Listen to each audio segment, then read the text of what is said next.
नक्सलबाड़ी आंदोलन कैसे शुरू हुआ था। नक्सलबाड़ी आंदोलन दोस्तों, बात मई 1967 की है। उस समय communist party of India Marxist के नेताओं ने बड़े जमींदारों के खिलाफ हथियार उठा लिए थे। दोस्तों, इनमें मजूमदार, कानू सान्याल और जंगल संस्थाल थे। नक्सलवाद साम्यवादी क्रांतिकारियों के उस आंदोलन का अनौपचारिक नाम है जो भारतीय कम्युनिस्ट आंदोलन के फलस्वरूप उत्पन्न हुआ है। नक्सलवाद शब्द की उत्पत्ति पश्चिम बंगाल के छोटे से गांव नक्सलबाड़ी से हुआ। यहाँ भारतीय कम्युनिस्ट पार्टी के नेता चारू मजूमदार और कानू सान्याल ने 1967 में सत्ता के विरुद्ध एक सशस्त्र आंदोलन आरंभ किया। मजूमदार, जो कि चीन के कम्युनिस्ट नेता माओ तुंग के बहुत बड़े प्रशंसकों में से थे, उनका कहना था कि भारतीय श्रमिकों एवं किसानों की दुर्दशा के लिए सरकारी नीतियां उत्तरदायी हैं, जिसके कारण उच्च वर्गों का शासन तंत्र और फलस्वरूप कृषि तंत्र पर वर्चस्व स्थापित हो गया है। इस न्यायहीन दमनकारी वर्चस्व को सशस्त्र क्रांति से ही समाप्त किया जा सकता है। सन 1967 में नक्सलवादियों ने कम्युनिस्ट क्रांतिकारियों की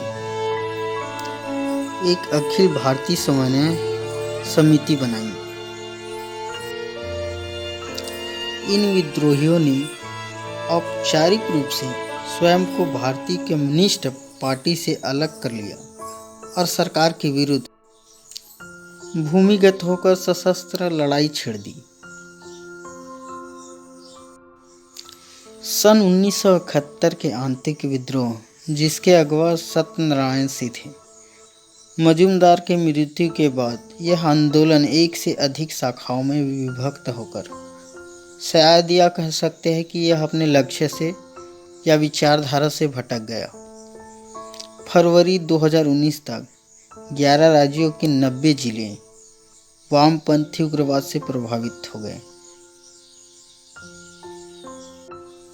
आज कई नक्सली संगठन वैधानिक रूप से स्वीकृत राजनीतिक पार्टी बन गए हैं और संसदीय चुनावों में भाग भी लेते हैं, परंतु बहुत से संगठन अब भी छल लड़ाई में लगे हुए हैं। नक्सलवाद के विचारधारात्मक विचलन की सबसे बड़ी मार आंध्र प्रदेश, छत्तीसगढ़, उड़ीसा और झारखंड, बिहार को झेलनी पड़ी है। दोस्तों, जैसे कि हम जानते हैं कि मजूमदार चीन के नेता माओ तुंग के बड़े प्रशंसक थे। इसी कारण नक्सलवाद को माओवाद भी कहा जाता है।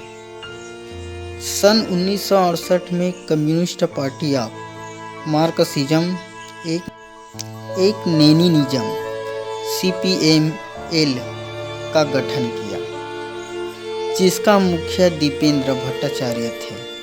यह सब लोग मार्क्स और लेनिन के सिद्धांतों पर काम करने लगे क्योंकि उन्हीं से प्रभावित हुए थे। वर्ष 1969 पहली बार चारू मजूमदार और कानू सान्याल ने भूमि अधिग्रहण को लेकर पूरे देश में सत्ता के खिलाफ एक व्यापक लड़ाई शुरू कर दी। भूमि अधिग्रहण को लेकर देश में सबसे पहले आवाज नक्सलबाड़ी से ही उठी थी।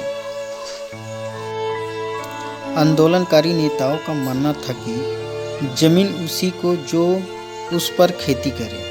नक्सलबाड़ी से शुरू हुआ इस आंदोलन का प्रभाव पहली बार तब देखा गया जब पश्चिम बंगाल से कांग्रेस को सत्ता से बाहर होना पड़ा। सन 1977 में पहली बार पश्चिम बंगाल में कम्युनिस्ट पार्टी सरकार के रूप में आई और ज्योति बसु मुख्यमंत्री बना वहाँ का। सामाजिक जागृति के लिए आरंभिक इस आंदोलन पर कुछ वर्षों पश्चात राजनीतिक का वर्चस्व बढ़ने लगा और फिर यह शीघ्र ही अपने मुद्दों और मार्गों से भटक गया। जब यह आंदोलन फैलने के बाद बिहार पहुंचा था, तब उस समय यह अपने मुद्दों से पूरी तरीके से भटक। अब यह लड़ाई भूमि के लिए ना होकर जाति वर्ग के लिए होने लगा था। आगे जब इससे पहले 1972 में आंदोलन के हिंसक होने के कारण चारू जमींदार को धरपकड़ कर लिया गया और 10 दिन के लिए कारावास के समय ही उनकी कारागृह में ही मृत्यु हो गई। इधर कानू सान्याल ने आंदोलन की राजनीति का शिकार होने के कारण और अपने मुद्दों से भटकने के कारण तंग आकर 23 मार्च 2010 को आत्महत्या कर लिया। दोस्तों, अक्सर आंदोलन किसी वस्तु या किसी विशेष प्रकार की चीज़ की मांग के लिए होता है, परंतु यह उस मांग के उपरांत भी कुछ ऐसे त्रुटि या कारण हो जाता है जो आंदोलन में हिंसकता का रूप ले लेता है, और यही सब नक्सलवाद का कारण है।